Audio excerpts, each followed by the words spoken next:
주님께서 여러분과 함께 요한이 전한 거룩한 복음입니다. 유다인들의 파스카 축제가 가까워지자 예수님께서는 예루살렘에 올라가셨다. 그리고 성전에 소와 양과 비둘기를 파는 자들과 환전꾼들이 앉아있는 것을 보시고 끈으로 채찍을 만드시어 양과 소와 함께 그들을 모두 성전에서 쫓아내셨다. 또 환전상들의 돈을 쏟아버리시고 탁자들을 엎어버리셨다. 비둘기를 파는 자들에게는 이것들을 여기에서 치워라. 내 아버지의 집을 장사하는 집으로 만들지 마라 하고 이르셨다. 그러자 제자들은 당신 집에 대한 열정이 저를 집어삼킬 것입니다 라고 성경에 기록된 말씀이 생각났다. 그때 유다인들이 예수님께 당신이 이런 일을 해도 된다는 무슨 표징을 보여줄 수 있어? 하고 말하였다. 그러자 예수님께서 그들에게 대답하셨다. 이 성전을 허물어라. 그러면 내가 사흘 안에 다시 세우겠다. 유다인들이 말하였다. 이 성전을 46해나 걸려 지었는데 당신이 사흘 안에 다시 세우겠다는 말이요. 그러나 그분께서 성전이라고 하신 것은 당신 몸을 두고 하신 말씀이었다. 예수님께서 죽은 이들 가운데에서 되살아나신 뒤에야 제자들은 예수님께서 이 말씀을 하신 것을 기억하고 성경과 그분께서 이르신 말씀을 믿게 되었다. 파스카 축제 때 예수님께서 예루살렘에 계시는 동안 많은 사람이 그분께서 일으키신 표징들을 보고 그분의 이름을 믿었다. 그러나 예수님께서는 그들을 신뢰하지 않으셨다. 그분께서 모든 사람을 다 알고 계셨기 때문이다. 그분께는 사람에 관하여 누가 증언해 드릴 필요가 없었다. 사실 예수님께서는 사람 속에 들어있는 것까지 알고 계셨다. 주님의 말씀입니다. 그리스도님 찬양합니다.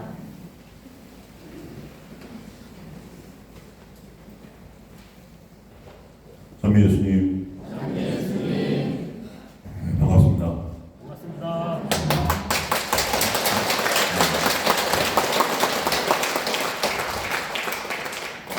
이렇게 환대해 주셔서 고맙습니다. 작년 사순절 사순특강 때 뵙고 그때 사랑에 대해서 이렇게 사랑이 뭐냐고 물으신다면 눈물의 씨가 시작하겠습니다. 그게 아닌 예수님께서 알려주신 사랑에 대해서 말씀 나누고 또 작년 또 대림특강 때 하셨죠. 그때는 이제 예수님의 성탄이 왜 기쁜가 작은 것들에 대한 감수성에 대해서 말씀 나누는데 이제 오늘 또 주머니에 또 AS를 신청해 주셨어요.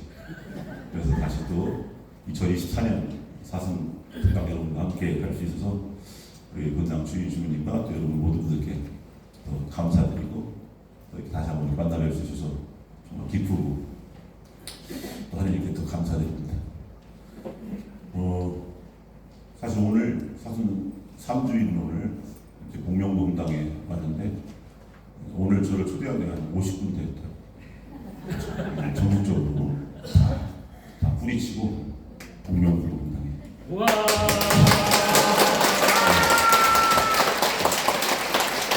감사합니다. 친구가 거짓말 하겠어요? 진짜. 자, 이제 오늘 여러분과 나눌 말씀, 오늘 복음에서도 이렇게 예수님께서 말씀하신 성전 정화 사건,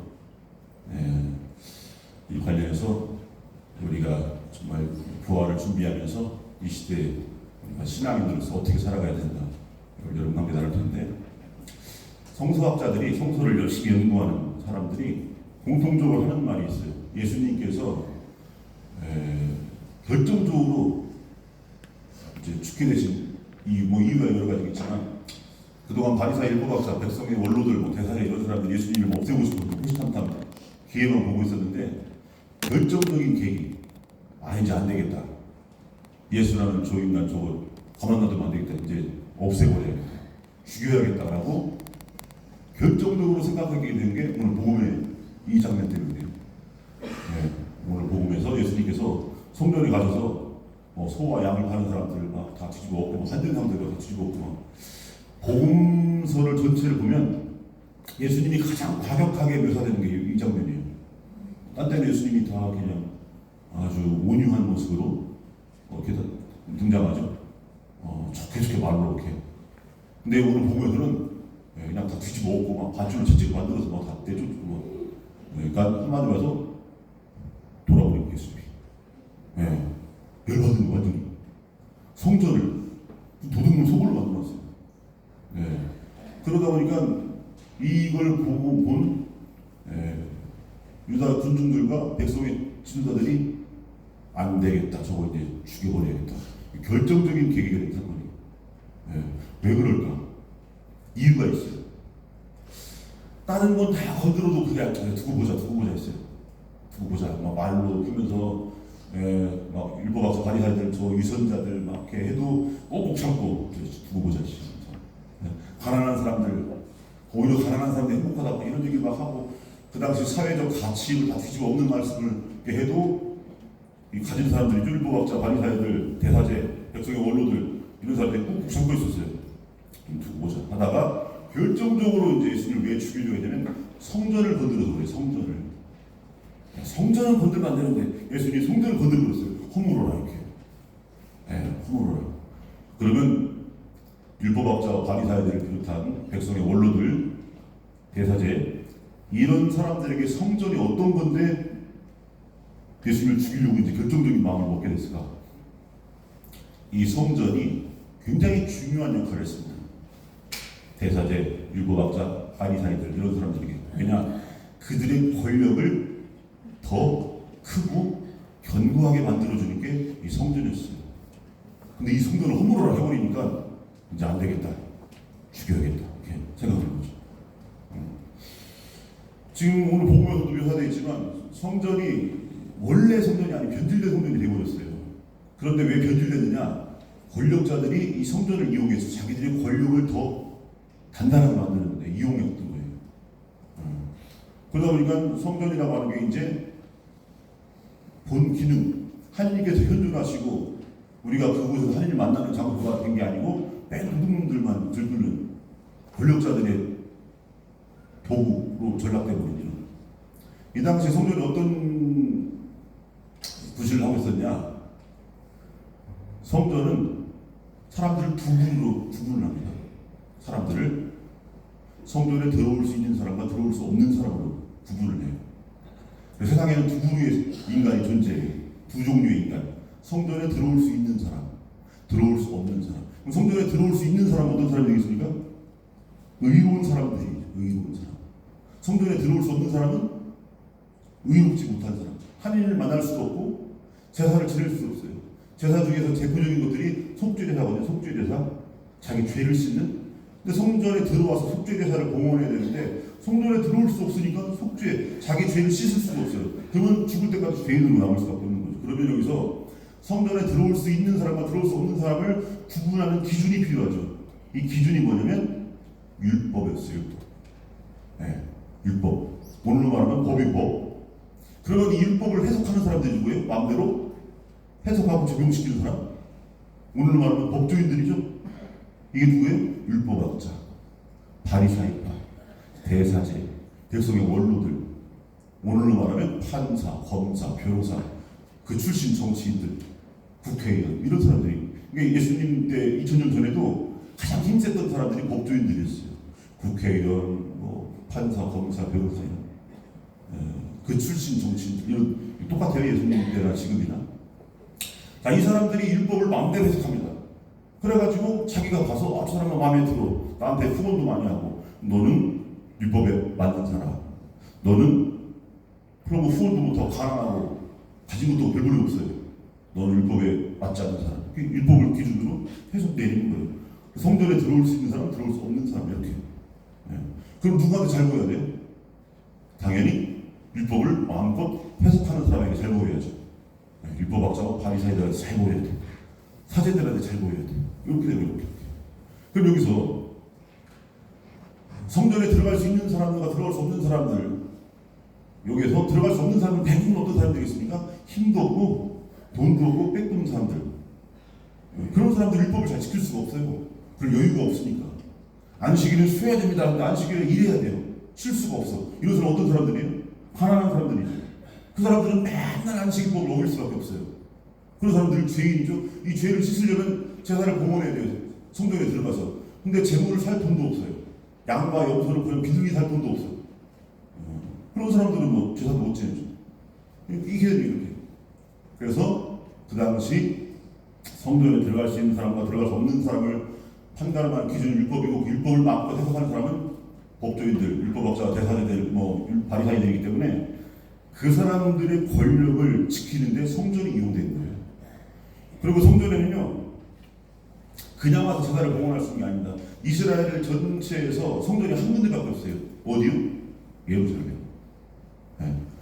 지금 우리로 말하면 성전이 서울에 있는 거예요. 그래서 부산에서 제사를 드릴 수가 없어요. 부산에는 하나님이 안 계셔요.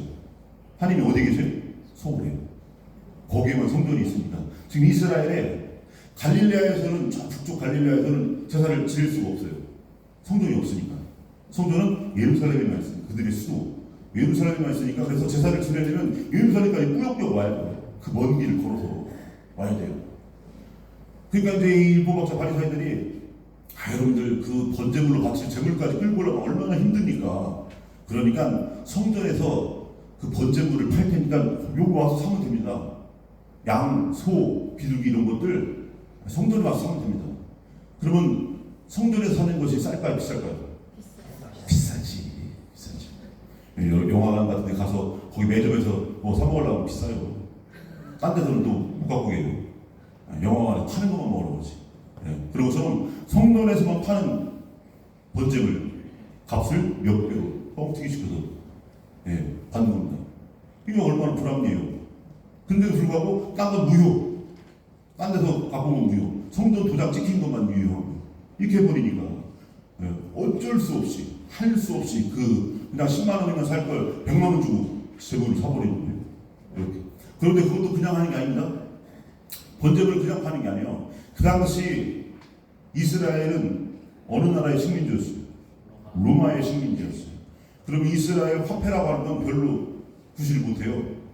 우리 옛날 일본 식민지 때 우리나라 화폐라는 게 뭐 그냥 형식적으로만 있었고 쓸 수가 없었어요. 대부분 다 일본 화폐였었죠. 마찬가지로 이스라엘은 대부분 다 로마 화폐를 썼어요. 근데 로마 화폐는 뭐가 새겨져 있어요? 로마 황제 얼굴이 새겨져 있어요. 그럼 이게 이스라엘 신앙 안에서는 뭡니까? 우상숭배. 그래서 이 불경한 화폐를 성전에서 쓸 수가 없어요. 거룩한 성전에서는 우상숭배가 깃들어 있는 로마 화폐를 쓸 수가 없죠. 그래서 성전에서만 쓸 수 있는 화폐는 뭐냐? 이스라엘 화폐. 세상에서는 쓸 수도 없는 성전에서만 쓰는 화폐를 만드는 거예요. 그럼 뭐 해야 됩니까? 대부분 사람들은 밖에서는 로마 화폐를 갖고 있기 때문에 이걸 환전을 해야죠. 환전. 그래서 성전에 들어와서 돈을 바꿔야 돼요. 여러분들 미국 가려면 뭘로 바꿔요? 달러. 근데 달러 바꿀 때 그냥 바꿔줘요? 수수료가 붙죠. 비싸게 사요. 팔 때는 또 되게 싸게 파야 돼요. 자, 수수료. 마찬가지로 성전에서 번제물을 사려면 로마 화폐를 살 수 없고 이스라엘 화폐로 사야 되는데 거기는 초상이 들어있지 않으니까. 그러면 로마 화폐로 이스라엘 화폐를 바꾸는 환전이 필요한데 거기에 수수료가 엄청 붙죠. 그러니까 비싼 번제물을 사야죠. 또 거기다가 환전을 해야 되니까 거기 수수료까지 붙죠. 그러니까 10만 원짜리 제물이 100만 원으로 둔갑해버리는 거예요. 이렇게. 거기서 엄청난 이익이 나오죠. 왜냐면 독점하고 있으니까. 부산에다 성전 하나 만들 수도 안 되는 거예요. 서울까지 어떻게 가? 강원도, 춘천에 성전 하나 만들죠? 안 되는 거예요. 서울에만 있어야 돼요. 마찬가지로 예루살렘에만 있는 거예요. 그러니까 쭉 아메리카에 와서 제사를 드려요. 독점. 그러니까 여기서 얼마나 많은 돈이 나오겠어요. 그 돈을 다 누가 또 그걸 대사제, 바리사이, 무학자 이런 사람들이 거기서 다 지들끼리 나눠가는 거죠. 지들끼리 서로 결탁해서. 그리고 거기에 납품하는 업체, 소, 양, 비둘기 납품업체들이 있을 거 아니에요. 그럼 또 돈 주고 우리 거 써주세요. 우리 농장 거 써주세요. 이런 식으로. 그러니까 성전이요 부조리, 부패 공상이 되어버렸어요. 오늘 예수님 가버리니까 그러고 갔는데 돈이 막 왔다 갔다 하면 누가 있겠어요? 또? 누가 끌어요? 해치기들, 강도, 도둑놈 이런 사람들이 매일 성전 주변에 어슬렁거리는 거죠. 예. 그러니까 예수님이 오늘 나왔더니 야 이게 뭐냐 싶은 거 이게. 그래가지고 성전을 허물어라. 그저 막 다 뒤집어 엎고 막 밧줄을 채찍 만들어 막 내쫓은 다음에 막 성전을 허물어라니까 거세게 반발하고 네가 뭔데 무슨 권한으로 이러면서 예수님께서 이때 허물어라 다시 세우겠다. 예수님께서 가장 싫어하셨던 온몸으로 막 진저리 칠 정도로 싫어했던 게 뭐냐? 성전 중심주의예요. 성전 중심주의. 이게 뭐냐? 하느님은 예루살렘에만 계시다 이 뜻이에요. 예루살렘의 벽돌로 만든 성전. 하느님이 온 세상 없는 것 없이 계신 하느님. 그래서 하느님의 이름이 야훼예요. 야훼, 나는 있는 자, 곧 나다 이런 뜻이지만 무슨 뜻이냐면 나는 온 세상에 없는 것 없이 다 있다. 너희들이 어디 있느냐? 예루살렘에만 있는 게 아니고 니들이 저 세상 끄트머리에 있어도 난 거기 있을 거고 니들이 저 우주 반대편에 있어도 난 거기 있을 거다. 이 뜻이에요. 이 뜻. 없는 것 없이 너희들이 있는 모든 곳에 계신 하느님. 이 뜻인데 이런 하느님을 예루살렘 성전 거기다가 그냥 못 움직이게 붙박이로 만들어놨어요. 이 잘못된 거죠. 그래서 예수님은 그걸 너무 싫었던 거예요. 하느님 없는 곳 없이 다 계시고 저 가난한 사람들 율법을 지킬 수도 없는 너무 가난하고 힘도 없고 가진 것도 없고 백도 없고 배운 것도 없어서 율법을 지킬 수도 없어요. 그러니까 성전에 들어갈 수도 없어요. 그런 사람들은 죽을 때까지 하느님 못 만나게 이 말해다 되냐고요. 그러니까 하느님은 그게 아니다. 예수님은 그게 아니다. 하느님은 둘이나 셋이 모인 곳에 내 이름으로 기도하고 거기 계시다. 거기. 서울에만 계신 게 아니고 부산에도 있고 저 아프리카에도 있고 저 북극에도 남극에도 있고 저 우주 저 끄트머리에도 있고 모든 곳에 계신 하느님. 이걸 예수님께 주장하시는 거였어요. 그래서 예수님은 하느님을 가둬버린 이 성전 이걸 깨우신 분이에요. 저 성전을 허물어요. 성전 중심주의가 뭐냐? 없는 곳 없이 계신 하느님을 조그만 벽돌로 만들어진 성전에 가둬버린 것이 바로 성전 중심주의예요. 하느님은 이스라엘 벽돌로 만들어진 예루살렘 그 성전에만 계시다. 이 주장이에요. 이 주장. 예수님은 아니다. 아니다. 이 예수님 주장이에요. 성전은 너희들 한 사람 한 사람이 다 성전이 될 수 있다. 내 이름으로 기도하면 이 뜻이에요. 이 뜻. 그래서 오늘 복음의 내용은 그겁니다. 사마리아 우물가에서 예수님께서 사마리아 여인에게 하신 말씀이 있어요. 여인아 내 말을 믿어라. 너희가 이 산도 아니고 예루살렘도 아닌 곳에서 아버지께 예배를 드릴 때가 온다. 저 성전에 지금 갇혀 계신 하느님, 그 하느님을 해방시켜서 너희들이 있는 모든 곳이 성전이 될 그때가 온다.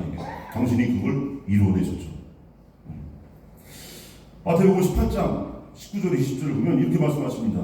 내가 또 진실로 너희에게 말한다. 너희 가운데 두 사람이 이 땅에서 마음을 모아 무엇이든 청하면 하늘에 계신 내 아버지께서 이루어주실 것이다. 두 사람이나 세 사람이라도 내 이름으로 모인 곳에는 나도 함께 있기 때문이다. 이게 뭐예요? 그게 성전이에요. 이게. 성전. 그렇다고 하면 여러분들이 세상 어디 있든지 여러분 직장, 학교, 가정 아니면 뭐 길바닥이든지 어디든 간에 여러분들이 예수님의 이름으로 기도하는 모든 곳이 거기 뭐라고요? 거기가 성전이에요. 이게 예수님이 이렇게 만들어준 거예요. 그러니까 대사대들과 백성의 원로들, 율법학자, 바리사이들이 이 예수님을 좋아하겠어요?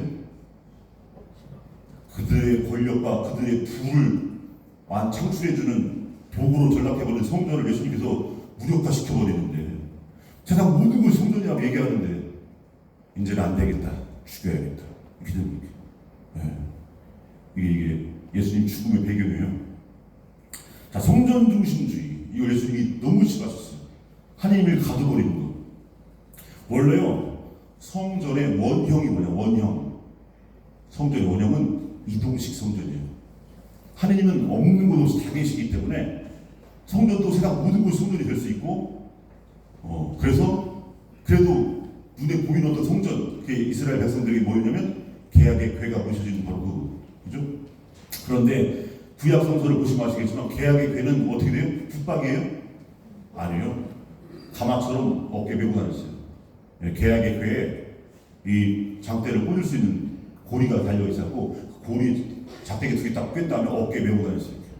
이렇게. 그러다가 사막을 지날 때 그러다가 해가 저물고 잠을 자야겠다면 거기다가 천막을 치죠.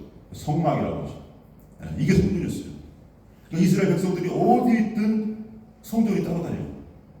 왜냐면 하느님은 모든 곳에 계시니까 그걸 상징적으로 보여줘요. 이스라엘 백성들 너희들이 어디 있든지 세상 끝에 있었다 하더라도 내가 너희와 함께 있겠다. 이게 야훼라는 뜻이거든요. 그래서 그걸 상징적으로 드러내 보여주는 것이 바로 이동식 성전에서 이동식 성전 어깨 메고 다니는 거예요. 그런데 왜 이게 갑자기 붙박이가 됐느냐? 이유가 있어요. 붙박이가 된 이유가 이걸 누가 만든 줄 아세요? 다윗과 솔로몬이 만들어버렸어요. 우리가 다윗과 솔로몬을 위대한 마음으로 우리가 칭송하잖아요. 물론 위대한 마음 맞습니다. 다윗 땅 특별히 더. 근데 그 아들 때 솔로몬 때가 타락해버리죠. 결국 나중에 다윗의 손자 때 나라가 남북으로 완전히 절단나버리는데 어쨌든 다윗 왕 우리 신앙의 성왕 이렇게 위대한 마음으로 칭송하지만 다윗이 완전히 진짜 잘못한 게 하나 있어요. 그게 뭐냐? 이동식 성전을 붙박이로 만들어버린 거예요. 이게 다윗이 가장 크게 잘못한 잘못. 지금까지도 이 성전 중심주의가 거기서 나왔어요. 거기서. 물론 다윗은 그걸 실행에 옮기지는 못하고 설계도만 만들어 놓고 이 설계도를 이제 아나무인 그 아들 솔로몬이 사람들 두려워하지 않아요. 그 솔로몬이 실행에 옮겨버려고 벽돌로 만든 붙박이 성전을 만들어버렸지. 솔로몬이.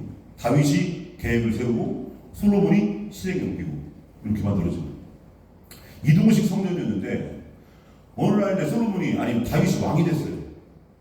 그런데 여기서 중요한 게 나옵니다.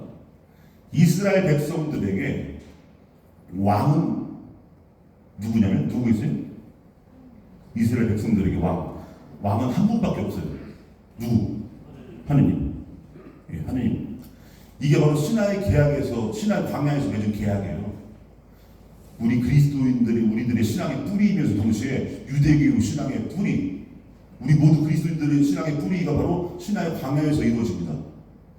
이스라엘 사람들을 신하의 체험을 하기 전에는요 좀 원시적인 신앙이었어요. 야훼 하느님이 계신데 세상에 여러 신들 중에 한 명이었어요. 여러 신들 중에 한 명. 근데 힘도 더럽게 없어요. 힘이 있으면 우리가 종살이를 할 이유가 에집트에서 종살이를 왜 하겠어요? 근데 에집트에서 종살이를 하고 있는 걸 보아하니 다른 나라 신들이 더 강하고 우리 히브리인들이 믿는 이 신, 우리 조상 아브라함 때부터 믿어왔던 그 하느님은 힘도 더럽게 없구나. 그러다가 아니구나 한 거죠. 아니구나. 왜냐면 모세를 통해서 해방시켜주죠. 그리고 사막을 헤매면서 막 죽을 뻔하다 다 살려주고 배고프다고 며칠 아래 싸면 막 다 먹여주고 목마르다고 막 하면 또 먹여주고 살려주고 또 죄 지으면 다시 용서해주고 불뱀 나왔다가 막 또 물어주기다가 또 살려달라고 비르니까 막 구리뱀 만들어가고 살려주고 이러면서 이런 오랜 세월 동안 이런 체험을 하면서 그들이 깨달은 거예요. 이스라엘 백성들이 어디서요? 광야에서, 시나이 광야에서 깨달았어요. 뭘 깨달았느냐? 세상에 여러 신이 있는 게 아니고 신은 한 분밖에 없구나. 우리 조상님 때부터 믿어왔던 야훼 하느님, 이 하느님만 신이구나. 유일하신 하느님. 이거 깨닫게 된 거예요. 다른 세상 민족들이 믿는 하느님은 다 헛개비, 허수아비, 하느님이 만들어서 피조물들 이런 걸 신을 합치고 믿는 거고 진짜 하느님은 우리 야훼 하느님이구나. 이걸 깨달은 거예요. 그러면서 계약을 맺어요. 계약. 이 계약이 뭐냐? 당신을 왕으로 모시겠습니다. 유일한 하느님이자 왕으로 모시겠습니다. 그럼 우리는 당신의 백성으로 삼아주십시오. 이스라엘 사람들 그쪽 지방, 이스라엘 지방, 그쪽 지방에서 왕은요 세 가지 의무가 있어요. 세 가지 의무. 왕 아무나 하는 게 아니에요. 의무를 잘 지켜야 왕인 거예요. 그 의무를 지키지 못하면 왕 자격도 없는 거죠. 그러면 이 세 가지 의무가 뭐냐? 첫 번째, 백성들에게 땅을 줘야 돼. 땅. 두 번째, 백성들을 먹여줘야 돼요. 세 번째, 백성들을 보호해줘야 돼요. 이게 왕의 의무예요. 그러니까 시나이 광야에서 이스라엘 백성들이 저분이 진짜 우리 하느님이고 유일하신 분이기 때문에 우리의 왕이 되실 분이다. 그리고 하느님 당신을 왕으로 모시겠습니다. 이 뜻이 뭐예요? 저에게 땅을 주시고 저희를 먹여 살려주시고 저를 보호해 주십시오 라고 청하는 거예요. 그렇게만 해주신다면 우리는 대대손손 당신을 왕으로 모시겠습니다. 세상 그 어떤 힘이 세다거나 자부하는 파라오라 하더라도 우리 왕이 될 수는 없습니다. 우리의 유일한 왕은 하느님 당신만 왕이십니다. 이렇게 된 거예요. 그래서 어떤 일이 벌어지느냐? 이스라엘 사람들이요 광야를 거쳐서 가나안 땅에 가자니 약속했다. 가나안 땅에 가서요 왕국을 만드는 게 아니에요. 평등 공동체를 만들었어요. 평등 공동체. 이 기간이 200년 정도 돼요. 이 기간이 구약성서에 나오는 판관기가 바로 그 기간이에요. 판관은 재판관이란 말이에요. 재판관. 왕이 아니에요. 다 평등 공동체인데 아무리 평등 공동체라 하더라도 뭔가 분쟁이 일어나죠. 분쟁, 갈등, 다툼이 일어나면 그걸 해결해주는 재판관이 한 명씩 등장해서 야 이거 너는 6대 4야. 너 네가 4, 6 이런 거 해주는 거예요. 이게 재판관. 이걸 줄여서 판관이라고 판관. 판관기 200년이 바로 평등 공동체의 시절이었어요. 주변에는 강력한 왕권 국가들이 막 주변에 막 있었는데 이스라엘만 왕권 국가가 아니었어요. 평등 공동체. 이게 무슨 뜻이겠어요? 누구만 왕이니까? 하느님만 왕이니까. 사람이 왕이 될 수 없으니까. 이게 우리 신앙의 뿌리예요. 그래서 우리 신앙은요 기본적으로 뭐가 있어요? 평등이 있어요. 그 말 무슨 뜻입니까? 하느님만 왕이다 이게. 하느님이 왕이고 우리 백성이다. 이게 수직적이죠. 수직. 당신이 왕이고 우리 백성이다. 이 수직적인 개념에서 뭐가 나와요? 수평적인 게 나와요. 수평적인 거. 우리는 다 똑같은 백성입니다. 이게 나와요. 인간이 인간의 왕이 될 수 없어요. 하느님만 우리 어버이에요. 그 우리는 다 똑같은 자녀. 평등. 이게 나와요. 하느님만 우리의 주님, 우리 주인이세요. 하느님이. 우리는 당신의 똑같은 종. 평등이 나와요. 평등이. 네, 그래서 권력자들이 원래 천주교신자를 진짜 싫어해요. 네, 왜 그러겠어요? 우리 신앙 안에 뭐가 있어요? 평등이 있기 때문에. 평등. 그러니까 권력자들은 권력이 뭡니까? 차별. 내가 너보다 더 많이 갖고 있고 내가 더 높아야죠. 평등하면 그게 권력이 생길 수가 없거든요. 그러니까 권력자들은 평등을 싫어해요. 그래서 원래 권력자들은 우리 그리스도교 신앙을 싫어해요. 사람들을 다 형제님 자매님 만드니까. 상담하면 어디서 형제님 저 천민 백정이 조선시대 상담마마한테 이 형제 오늘 사먹기 어디서 해? 이게 되는 거예요. 이 말이 됩니까 이게? 그럼 상담마마가 이거 좋아하겠어요? 주제비가 저거 천민 백정 주제에 다 왕인데 나한테 이 형제가 뭐야? 네? 나이 많다고 내 왕인데 싫어할 수밖에 없죠. 다 이 평등. 그런데 문제는 뭐였냐면 200년 동안 평등 공동체를 만들었는데 문제가 있어요. 전쟁이 일어나면 명령 체계가 이렇게 수직적으로 돼 있어야만이 빨리빨리 군사를 모아가지고 빨리빨리 대처를 할 수 있지 않습니까? 근데 평등 공동체니까 12부족들이 모여서 부족장들이 모여가지고 회의를 해야 돼요. 회의하다가 다 판단을 다 약탈해가고 갈릴레아에 누가 쳐들어오면 모여서 회의를 해요. 우리 좀 도와줘. 갈릴레아 족장이 우리 좀 도와줘. 그러니까 밑에 유다 지파 족장이 우리 농번기요. 니들이 어떻게 버텨봐. 그 사이에 다 약탈해가고 그건 200년 동안 200년쯤 지나니까 안 되겠다. 우리도 좀 땅만 몰라도 왕까지는 아니더라도 뭔가 군사를 통솔할 만한 그런 대장이라고 하나 있어야지 않냐? 상시적으로. 그래서 등장한 게 사울이에요. 사울은 왕이 아니고 우리 왕이라고 표현하는데 왕이 아니에요. 군 총사령관이에요. 그래서 이스라엘 사람들이 부르는 말이 달라요. 사울은 나깃이라는 표현을 쓰고 다윗부터 멜렉이라고 표현해요. 멜렉은 뭐냐? 진짜 왕. 나깃은 왕이 아니고 그냥 군 사령관 이런. 그래서 사울을 등장시켜요. 그래서 사울은 상시적으로 전쟁만 수행하는. 근데 사울이 전쟁을 나가서 막 100이면 100, 1000이면 1000 다 이겨요. 그러니까 사울은 다 이겨받고 전리품을 딱 갖고 오면 다 누구한테 주어야 되면 사무엘이 누구냐면 마지막 판관이었어요. 그러면서 이스라엘 백성들에게 니들 항상 명심해. 하느님만 왕이야. 인간 왕 아니야. 우리 다 평등해. 이걸 늘 사무엘이 계속 사람들한테. 그러면서 사울 너도 명심해. 너 왕 아니야. 너 우리 대신해서 전쟁을 수행하는 그냥 봉사자인 거지. 너 왕 아니야. 잊어먹으면 안 돼. 라고 계속해서. 근데 사울은 이제 욕심이 생기는 거지. 내가 제주는 고미 부리고 돈은 때우미 가져가고 내가 죽으라고 전쟁해갖고 다 전리품 바꾸면 이거 하느님께 바친다고 내가 다 줘야 되니까. 그러니까 사울이 욕심이 생기죠. 그래가지고 진짜 왕이 되고 싶어 했어요. 진짜 왕이. 그래서 사무엘이 저 안 되겠다. 조져야겠다 저거.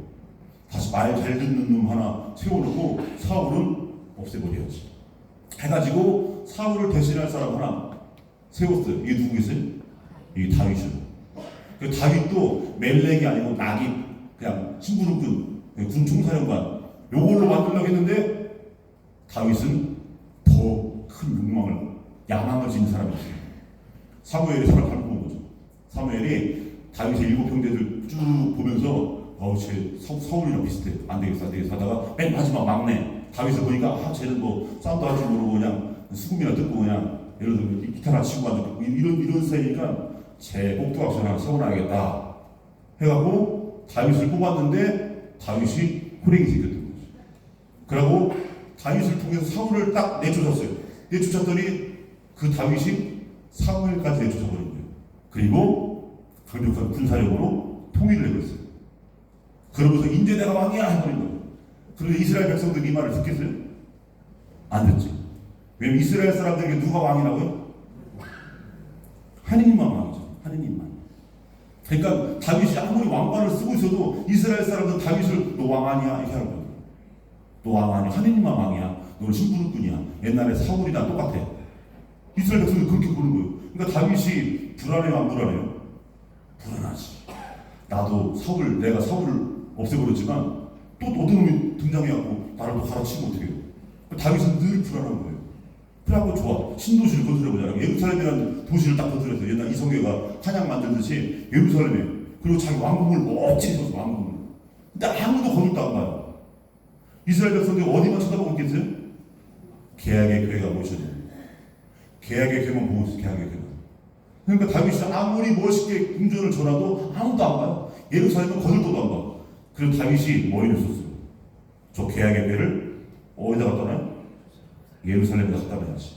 내가 만들어 놓은 왕궁 그 앞에다 갖다 놔야지. 갖다 놨어요. 근데 문제는 뭐냐? 계약의 교회는 고정식이에요, 이동식이에요? 이동식이지. 어깨 메고 들고 가면 그냥 또 어디다 갖다 놓을 수 있어요. 근데 늘 불안한 거예요. 저거 이동식인데 또 딴 데 들고 가면 안 되는데. 그러고 고민하다가 못 움직이게 해야겠다. 못 움직이게. 이게 바로 성전의 시작이에요. 그 벽돌 성전의 시작. 그런데 이스라엘 백성들 눈치 보느라고 못했어요.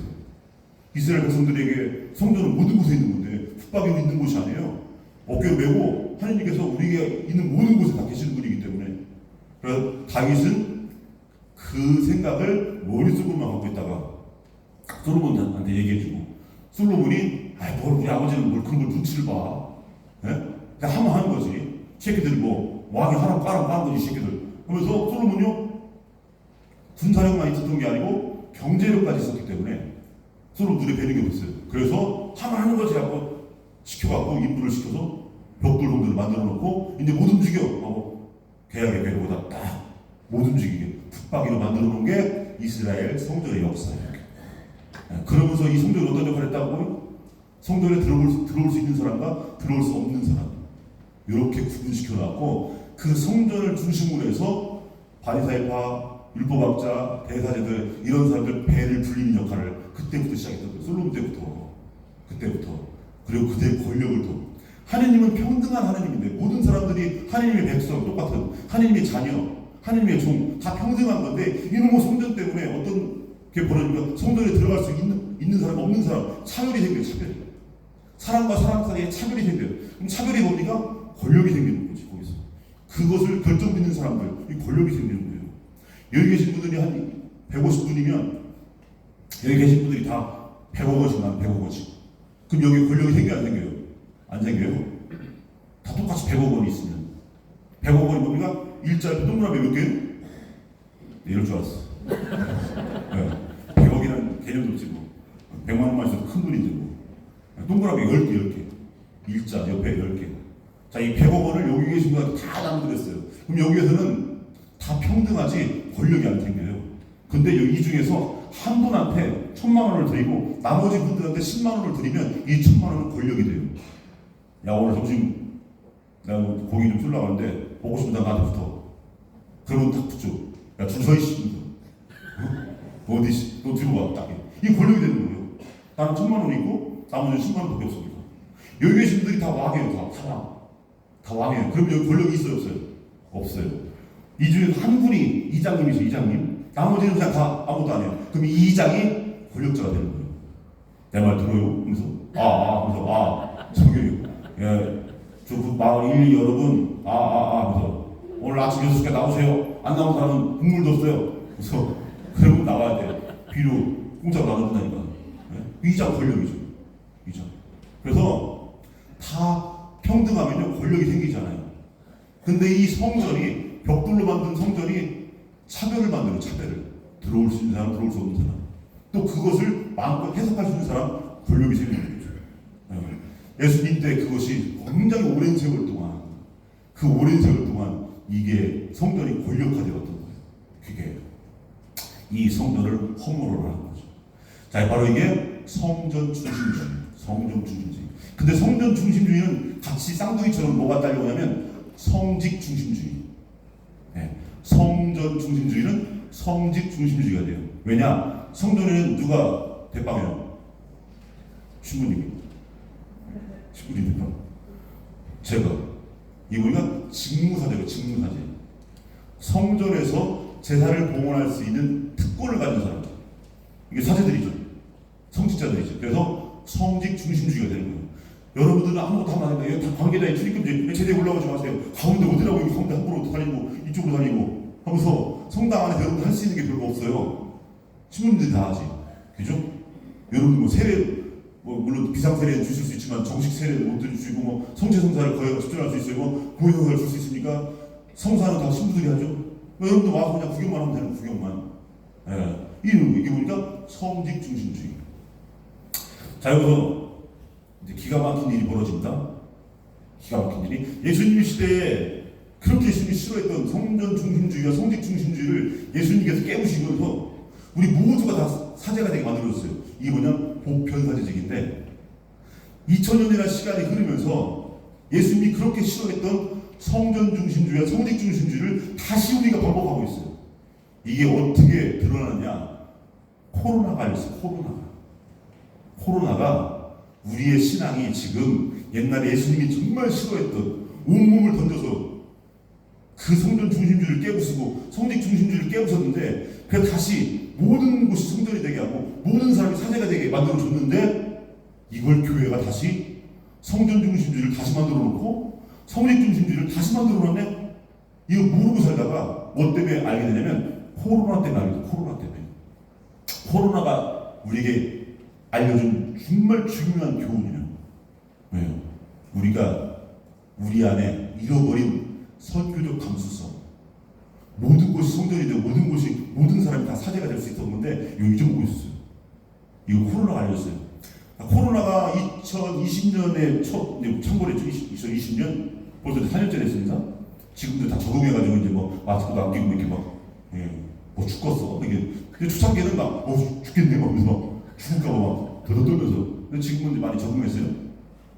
2020년에 코로나가 막 창궐한 지 한 몇 개월 안 됐을 때 그때 어떤 일이 벌어졌습니까? 이제 사상 초유의 일이 생겼어요. 사상 초유의 일이 우리 교회 역사에 없었던 일이 생겼어요. 교회가 공식적으로 성당에 오지 마세요 해버린 거예요. 우리나라에서도요. 옛날 박해 시대 있었죠. 박해 때도 신자들한테 성당 오지 말라고 한 적이 없어요. 목숨 걸고 표절들을 피하면서 목숨 걸고 왔는데 조심해서 오세요 했지. 조심해서 오세요. 이렇게 했지. 오지 마세요 한 적이 없어요. 그런데 우리 교회 역사 안에서 사상 초유의 일이 생겼어요. 오지 마세요. 오지 마세요. 성당에 오지 마세요. 성당에서 신부님들, 수녀님들이 알아서 미사할 테니까 신자 여러분들 오지 마세요. 공동체 미사가 공식적으로 금지됐어요. 이런 일이 벌어졌어요. 아시죠? 그래갖고 한동안 미사 못 나왔잖아요. 그러니까 뭐 평화방송에서 틀어주는 그거 미사 하는 것만 그냥 눈으로 보고, 그거 자체가 미사가 되는 게 아니고 그냥 그거로라도 마음 위로를 받으라고 평화방송만 보고 있었지. 근데 그러다 어느 날 어떤 신자분이요 저한테 우연히 길에서 만났어요. 그 신자분이 뭐라고 하냐면 저한테 신부님 코로나 때문에 성당 못 나가니까요 신앙생활을 못 하겠어요. 이렇게 얘기해요. 이게 맞는 말이 틀린 말이에요. 틀린 말이죠. 그럼 이 말이 의미하는 게 뭡니까? 그동안 우리 신앙생활이 어디에만 매여 있었어요? 성당에만 매여 있어요. 성당에만. 이 성당 몇 평이에요? 몇 평? 이 몇백 평 안 되죠? 이 조그만 성당 울타리에 우리 신앙이 여기에 매여 있었어요. 이 뭡니까? 성전 중심주의예요. 여러분은 성당에서 있는 시간이 많아요? 세상에서 있는 시간이 많아요? 세상에서 있는 시간이 훨씬 많죠. 뭐 평일사까지 오신다 하더라도 성당에 몇 시간 되겠어요? 일주일 동안? 세상에서 있는 시간이 더 많아요. 그런데 성당 못 나가니까 신앙생활 할 수 없다. 이게 말이 되냐고 이게. 그럼 그동안 우리 신앙이 얼마나 성전에 매여 있었는가, 성전 중심이었는가가 드러나는 거예요. 신앙생활 할 수 없다 보니까. 여러분들이 세상에 있는 시간이 더 많고, 세상에서 여러분 활동하는 구역은 세상이에요. 세상. 성당에서 할 게 별거 없어요. 뭐 성가대 조금 하시죠. 조금이라도 많이 하시지만 뒤지게 뭐 연습해서 꽃꽂이 뭐 뒤지게 해갖고 이렇게. 근데 대부분 보면 뭡니까? 허드렛일이에요. 허드렛일. 진짜 중요한 거 폼나는 거 누가 해요? 주인십니다. 폼나는 거. 주님께 여러분과 함께 찬양하신 주 승부와 성자. 여러분들 이거 해요? 못해요 이거. 네. 물론 이제 그냥 뭐 개인적으로 할 수는 있겠지만, 네. 신부가 이거 딱 입고 아빠가 나가고 기름도 아빠가 그럼 뭐 뭔가 성령께서 내모시고 여러분 서로 내가 기름 발라줄게. 아니 됐어요. 그러니까 폼나는 건 여기서 신부가 다 해요. 그죠? 그런데 그러다 보니까 성전 중심주의 매인 밖에서 사는 시간이 더 많은데, 그리고 그동안 우리 신앙이 어떻게 됐냐, 어떻게 왜곡돼 있고 어떻게 불균형, 삐뚤어져 있는가. 뭐냐면 그동안 우리가요 본당살이 치운 본당살이, 세상살이 시간이 더 많은데 본당살이, 그러니까 성당 못 나가니까 할 게 없네 이렇게 되는 거예요. 사제가요 여기 만약 공명동 신자분이 몇 명이래요? 이게 1,300명. 그럼 사제 사목 대상이 1,300명이에요? 아니에요. 복명동 여기 마을 여기 동네 여기 만약에 주민이 2만 명이면요 그 2만 명이 사목 대상자지. 그죠? 여러분들은 주인 신분이가 공동 사목자, 공동 협력자가 되는 거예요. 그래서 여러분들 사목자예요. 밖에서 주민 2만 명을 대상으로 해서. 근데 보통 어떻게 생각하냐면 교적당 신자수 1,400명, 1,300명이 사목 대상자 이렇게 생각하는 거예요. 왜? 본당에서만 생각하는 본당. 요만한 조그만 본당. 여기서만 생각하니까 세상을 놓치는 거예요. 세상살이. 정말 오랜 기간 동안 우리는요 세상을 외면해 왔어요. 세상에 할 수 있는 일이 정말 많아요. 그 세상에 할 수 있는 일은요 우리가 못해요. 여러분들이 하고 계시는 거죠. 예, 자 본당살이에서 이제 세상살이로 나아가요. 세상살이로. 직무사제직. 그동안 성전 중심주의는 성직 중심주의와 맞물려 있다고 그랬죠. 본당에서는요 신부님이 주로 하셔야 되면 칠성사를 그 안에서 성사를 집중하시니까 미사도 그렇고 보혜도 그렇고 등등등. 여러분들이 하실 수 있는 거 별거 없어요. 그냥 와서 그냥 뭐 수동적으로 그냥 뭐 그래서 뭐 아멘 하고 그냥 영성 찬양하고 그러는 거지 뭐 할 게 뭐가 있어요. 여러분들이. 여러분 할 일은요 세상에 더 많아요. 세상에서. 그게 뭡니까? 보편사제직이에요. 보편사제직. 여러분 세례 받을 때 빡빡이 물 부으면서 뭐라고요? 난 성부와 성자 성령의 이름으로 세례를 줍니다 하면서 여러분에게 세 가지 권한을 부여해줘요. 이게 뭡니까? 사제직, 예언직, 왕직. 왕직은 진짜 세상 권력자 같은 왕이 아니고 봉사직무죠. 사목자라고 합니다. 그러니까 여러분들은 세상의 사제고, 세상의 예언자고, 세상의 사목자고. 여러분이 서 있는 모든 곳이 바로 성전이 되는 거예요. 여러분 만나는 모든 사람들이 여러분의 사목 대상자가 되는 거예요. 여러분 가정, 직장, 혹은 만나는 모든 곳, 길거리, 시장, 뭐 등등등 모든 것이 성전이 되는 거예요. 그 모든 곳에서 여러분들이 사제가 되는 거고, 여러분이 예언자가 되는 거고, 여러분이 사목자가 되는 거예요. 여러분 집안에서 사목자가 누구예요? 엄마, 아빠지. 우리 신부들은 그 집 앞까지 어떻게 가고 거기까지? 가끔 가족만만 가는 거지. 그럼 뭐 평상시 안 하던 짓 막 청소하고 막 분당식 모신다니까. 그러니까 분당식 모시는 게 너무 부담스럽지. 아씨 우리 집은 뭐.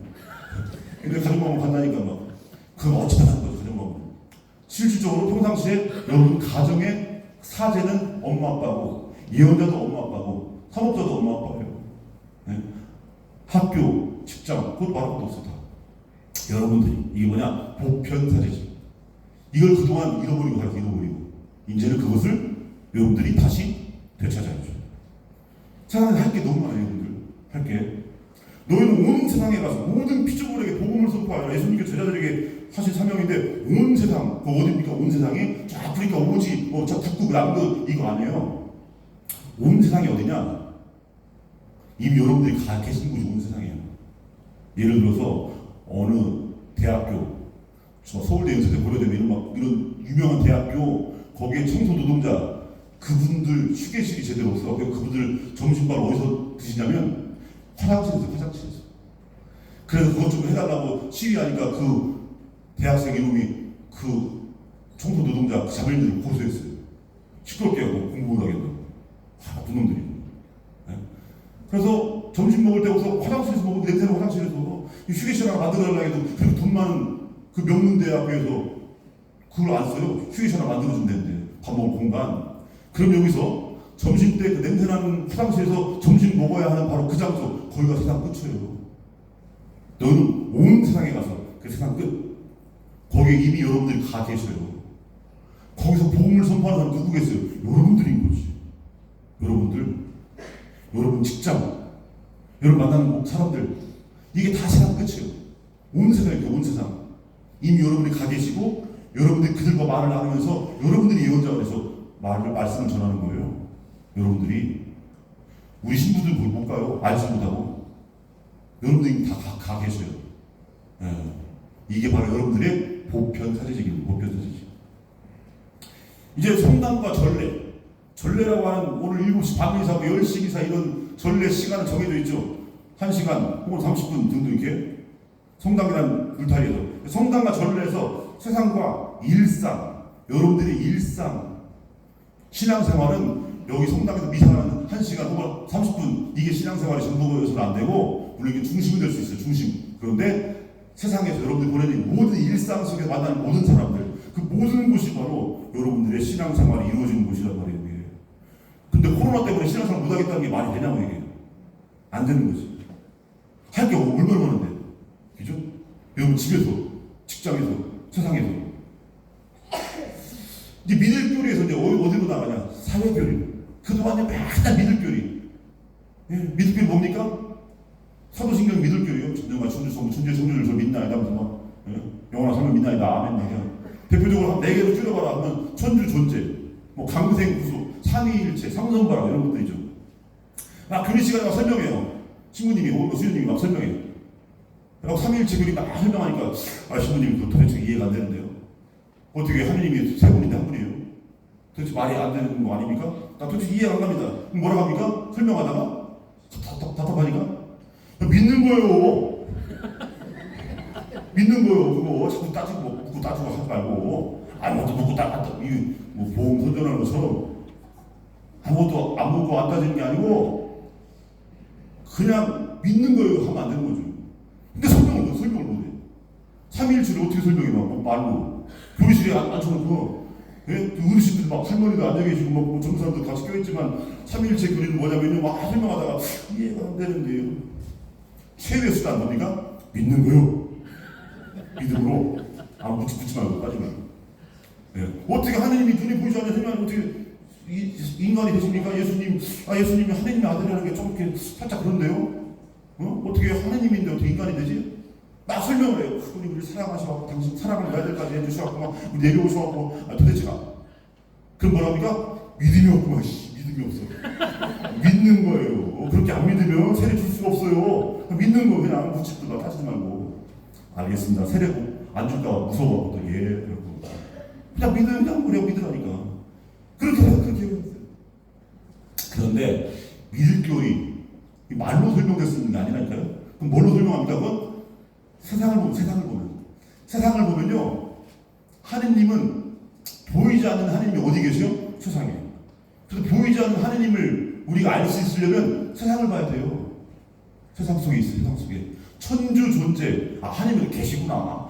있냐 없냐 이거 따지는 문제 아니에요. 하느님이 계신데 어디 계세요? 가난한 이들 안에 가장 낮은 곳에 계시단 말이에요. 그럼 가난한 이들 이 시대에 가난한 사람이 누구냐? 세상을 봐야죠. 세상을. 여기 성당에 안 드는 사람들을 봐갖고 누가 가난한가 여기 찾는 게 아니고 세상 속에서 누가 가난한 사람인가? 이 시대 베들레헴이 어딘가?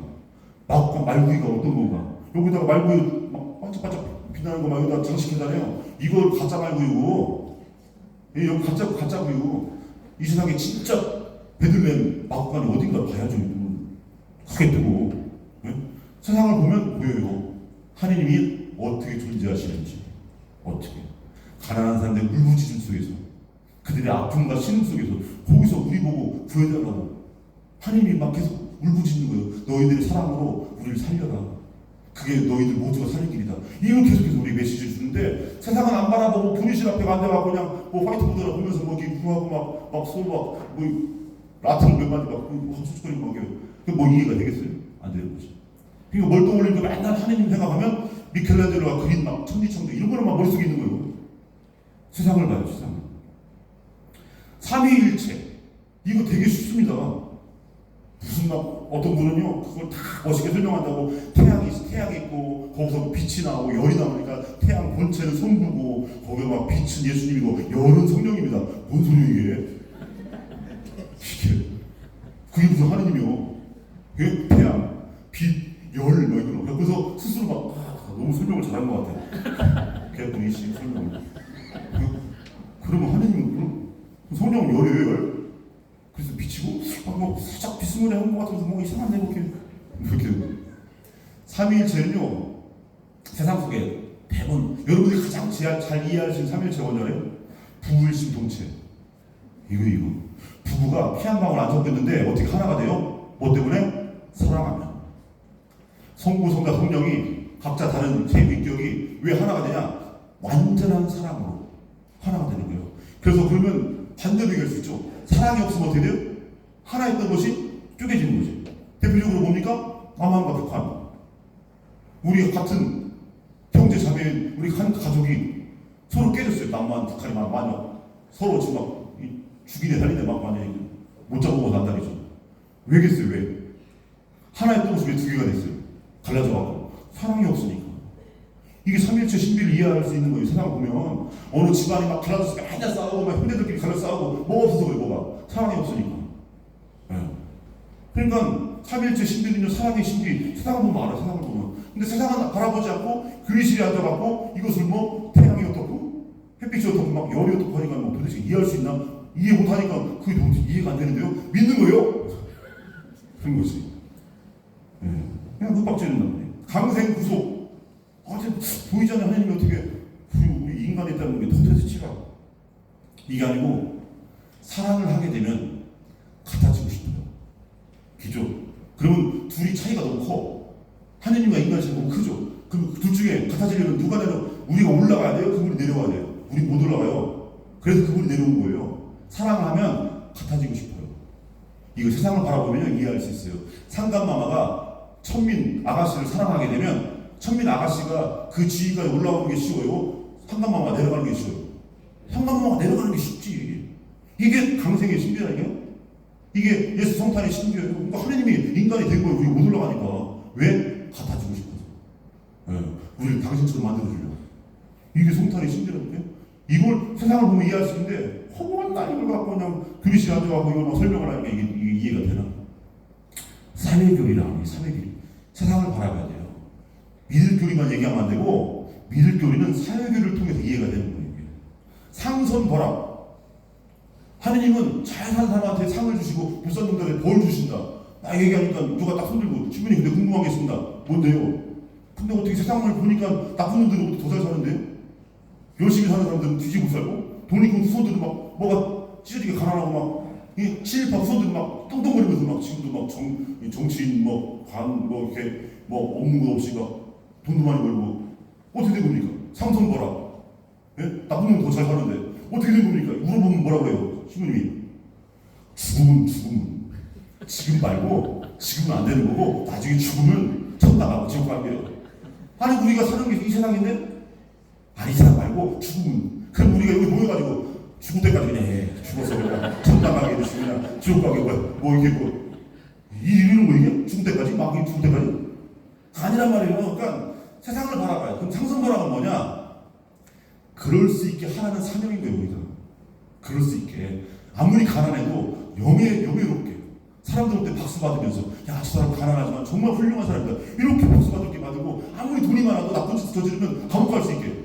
그런 세상을 니들이 만들어라 이거예요. 삼근선거라면요, 우리가 만들어야 할 사명이고 사명. 이건 세상을 바라보고 우리가 이해해야죠. 그걸 설명을 못하니까 뭐라고 합니까? 죽음 가는 거야, 죽음. 그래? 할머니가 어떻게 저런 나쁜 사람들 잘 살고 우리 같은 사람이 못 삽니까? 신부님, 할머니 얼마 남았어요? 저 죽음 갈 수 있어요. 씨. 이게 안 된다. 그래서 믿을 교리만 그동안 치우쳐왔는데 사회교리, 세상을 봐야 돼요. 마무리하면서 그래서 여러분들은요, 두 번째 미사를 보는 거예요. 두 번째 미사. 미사는요, 두 개가 있어요. 첫 번째 미사만 뒤지게 먹고 그동안 해왔어요. 첫 번째 미사. 그죠? 주일 미사, 평일 미사. 첫 번째 미사. 두 번째 미사가 있어요. 이게 진짜 중요한 거예요. 이게 뭐냐? 여러분들이 세상에서 바치는 미사예요. 누가? 여러분들이. 여러분이 사제가 돼서, 여러분이 예언자가 돼갖고, 여러분이 사목자가 돼서, 이 세상에서 여러분의 가정, 직장, 모든 곳에서 그곳이 성전이 돼갖고, 그곳이 제단이 돼서, 여러분 스스로가 빵이요, 포도주가 돼갖고, 가난한 이웃들에게 일용할 양식이 되어주는 거죠. 빵이 되어주고, 음료가 되어주는 이 미사가 바로, 이 성체성사가 바로 두 번째 미사요, 두 번째 성체성사인 거예요. 그래서요, 첫 번째 미사는 뭐냐? 성당 울타리 안에서 전례를 통해서, 그 정해진 시간 있죠. 10시 미사, 이런 전례를 통해서 누가 직무사제가 봉헌하는 미사가 바로 첫 번째 미사고, 두 번째 미사는 성당이 아니라 세상에서, 전례가 아니라 일상 속에서 누가 직무사제가 아니라 보편사제인 여러분들이 세상이라고 하는 성전에서 그 제단 위에서 여러분 스스로를 제물로 빵과 포도주로 이웃에게 음료요 양식으로 나누는 이 미사가 바로 두 번째 미사, 두 번째 미사. 그래갖고요, 첫 번째 미사를 마무리할 때 두 번째 미사로 파견해요. 미사가 끝났으니 가서 복음을 전합시다. 이게 뭡니까? 첫 번째 미사가 끝났으니 가서 두 번째 미사를 봉헌합시다. 아이 드셔요. 근데 그동안 여러분들이 두 번째 미사를 봉헌 잘 했어요? 잘 못했어요. 첫 번째, 주장창 첫 번째만. 그러다 보니까 코로나가 딱 막 창궐 하니까 첫 번째 미사를 봉헌 못하니까 이제 끝났네. 이게 두 번째 미사가 있잖아요. 두 번째 미사가. 아무리 코로나 할아버지가 와도 여러분들이 세상에서 봉헌할 수 있는 두 번째 미사는 늘 살아있다니까요. 여러분들이 사제고 사목자고 예언자라니까요. 이 두 번째 미사. 영성제도의 성체성사도 두 개가 있다고 했죠. 전례를 통한 성체성사와 세상 속에서 여러분들 하는 두 번째 성체성사. 여러분 스스로가 제물이 되는 거. 사제요, 제물이 돼서 내 이웃에게 나눠주는 거. 내 이웃에게 나 자신을. 내가 빵이 돼갖고 내 음료가 돼서 이 두 번째 성체성사. 그래서 여러분 영성치 할 때 그리스도의 몸 하면 아멘 하죠. 이 밀가루가 예수님 몸인 거 믿어요? 이건 줄 알아요, 이건 줄. 뭐 그 뜻도 있어요. 예, 믿습니다. 아멘. 근데 정말 중요한 뜻이 있어요. 뭐냐? 주님께서 여러분에게 밥이 되어줬습니다. 그럼 여러분들도 이 세상에 나가서 밥이 되어주겠습니까? 라고 묻는 거예요. 그리스도의 몸? 하나님이 여러분에게 거저 주셨어요. 그러니 여러분들도 세상에서 거저 주겠습니까? 빵이 되어주고 음료가 되어주겠습니까? 라고 묻는 거예요. 여러분의 두 번째 미사를 통해서 여러분도 그렇게 하겠습니까? 라고 그리스도의 몸 하면 아멘. 무슨 뜻이에요? 예, 그렇게 하겠습니다. 제가 사제가 되고 예언자로 사목자로서 저 세상에서 두 번째 미사를 봉헌하면서 제 스스로가 빵이 되고 음료가 되어서 내 가난한 이웃들과 나누겠습니다. 이 응답하는 거예요. 그냥 막 이거 먹으려고. 그래서 몸 안에 넣는 거. 요즘 머리가 털모가 생긴 것 같아요. 저 하나 더 먹어야 더 먹어 좀 나은 것 같고. 오늘 이 친구님이 그 쪼개준 거 막 그 좀 큰 거. 나 오늘 그거 먹었어 씨. 몸에 힘이 솟는 것 같아. 부모하고 뭐 이런 거 같아요. 이런 거 말고 두 번째 미사 봉헌. 이것이 여러분들이 세상 속에서 해야 할 참된 신앙인으로서의 모습이다. 예수님이 왜 승천하신 줄 아십니까? 이제 마무리. 옛날에 제가 이제 5년 동안의 보좌 기간을 딱 끝내고 이제 발령을 주임 신부, 꿈에도 그리던 주임 신부 됐어요. 어디로 보냈느냐? 아무것도 없는 허허벌판에 딱 가서 똥 세고 떨어졌어요. 발석동 성당이라고 아무것도 없어요. 그럼 거기서 네가 알아서 다 닦고 사고 뭐 공동체도 일구고 하래. 그러고 야씨 대단하다 씨 하고 거기서 막 닦고 사고 공동체도 일구었어요 진짜. 그런데 이제 그때 첫 주인 발령 받은 얼마 안 됐을 때 교구청에 우연히 갔다가 저 선배 신부님 만났어요. 그 선배 신부님이요 보좌 생활 빼고 본당 주임신문 한 번도 한 적이 없어요. 다 특수사고. 예. 그럼 막 사회복지 막 이런 거 막 하신. 그러니까 제가 딱 본당 신문 나갔으니까 얼마나 부러워요. 제가 후배인데 갖고 김신부 본당 신문 나가니까 얼마나 어때? 응? 어때? 뭐 물어봐요. 그럼 부러워가지고. 제가 딱 뭐라고 하냐면 형님 예수님이 왜 승천하신 줄 아세요? 그랬더니 무슨 소리야? 아우 무슨 소리야? 예수님이 승천하시지 않았으면 제자들은 만년 그냥 제자로 남았어요. 제자. 근데 예수님이 승천하시는 바람에 제자가 뭐가 됐어요? 스승이 됐어요. 제자가. 예수님 하늘로 가서 하늘이 뭡니까? 없는 곳 없이 계십니다. 그래서 하느님은 예수님이 이제 모든 일을 안에 계셔요. 여러분들의 불편사지가 아니다. 여러분이 발 딛고 있는 모든 곳이 성전이 될 수 있게. 예? 여러분이 사제가 될 수 있게, 여러분이 예언자가 될 수 있고, 여러분 사목자가 될 수 있게 해준 그 사건이 바로 승천과 성령 강림을 통해서 여러분 한 분 한 분이 성전이 된 거예요. 이 사건이 승천인데, 그래서 여러분들 하나하나가 구원의 객체가 아니고 주체가 될 수 있게. 주세요. 여러분들 기도하는 게 뭐니 내용 다 하나님께 주세요. 예? 받아 먹어라. 그러면 아멘. 근데 이건 반쪽짜리고 또 하나 남았다니 또 하나. 여러분들 줄 수 있는 사람. 이게 우리가 구원의 주체. 세상 속에서 여러분 보편사제적으로 여러분 사제가 돼서 예언자로 사목자로 여러분 줄 수 있어요. 근데 이 줄 수 있는 거 생각 안 하고 맨날 주세요. 막 입만 열고 막 맨날 달래 막 기도도요 주세요. 다른 사람 가지 말고 저한테 주세요. 이러고 앉았어요. 내가 주체가 돼야 되는데 그래서 제가 그 형님께 형님 예수님이 승천하신 이유는 제자들이 승천 안 했으면 맨날 제자로만 살아야 되는데 죽을 때까지 예수님 승천하시면서 제자들이 스승이 됐습니다. 마치 주임 신부가 주임 신부 되지 않습니다. 원래 부자는요 아무것도 안 해요. 할 수 있는 게 별로 없어요. 주임 신부는 하는 것만 해야 돼요. 아무것도 안 해요. 그냥 예수님 제자보다 못해요. 근데 주임이 다 되잖아요. 예수님처럼 돼요. 예수님처럼 다 할 수 있어요. 근데 부자 신부님은 할 수 있는 게 없어요. 신부님이 너 한번 하지마 하면 아무도 못해요. 그래서 주임 된 게 마치 제자가 스승이 된 것 같아요. 그래서 제가 그 얘기를 했더니 그 신부님이 그래서 부러움과 감탄 속에서 나도 꼭 분당 신부 주임수가 돼야지. 그래서 그 신부님도 얼마 후에 또 주임이 되셨어요. 이게 바로 승천의 의미. 그래서 승천은 뭐냐면 맨날 객체 주세요 막 피보호자 이게 아니고 보호자가 될 수 있는 거예요. 주체가 될 수 있는 거예요. 받아먹기만 하는 게 아니라 줄 수 있는 사람이 되는 거예요. 여러분들이 이제 예수님의 부활, 그다음에 승천, 성령 강림, 그러면서 여러분들이 이제 뭐가 됩니까? 주체가 되는 거지. 지금까지 평생 신앙생활하면서 맨날 주세요만 그렇게 해왔을 거예요. 거의 대부분. 이제는 여러분들이 주는 사람이에요. 주는 사람. 그런 주는 사람과 거듭나는 정말 성숙한 신앙이 될 수 있으면 좋겠습니다. 길겠네 아주. 날이면 날만 오는 게 아니기 때문에 정말 길게 했습니다. 이번 부활을 보내면서 여러분들이 부활을 준비하면서 이제는 주인공이 됐어요. 주인공, 주체. 우리가 뭐예요? 그리스도인. 마지막에 사람인자 붙이는 건 예수님과 좀 구분을 나왔는데 사람인자 안 붙여도 돼요. 여러분 한 사람 한 사람이 보니까 그리스도예요. 그리스도예요. 성령으로 충만한 사람.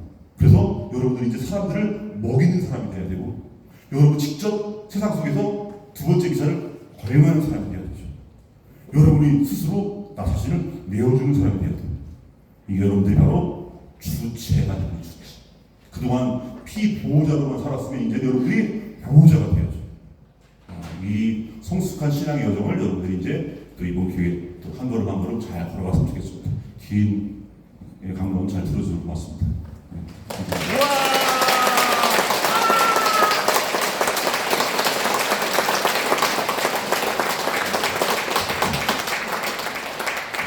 잠시 오늘 복음 말씀 여러분들이 성전이에요.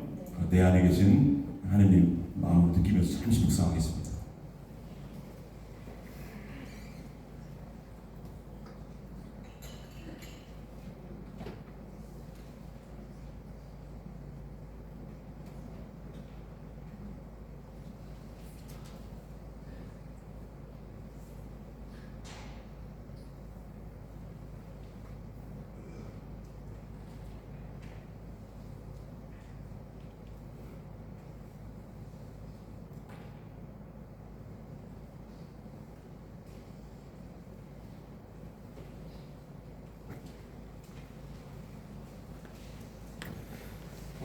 나아가서 사도신경으로 우리의 믿음을 고백합시다. 생각하시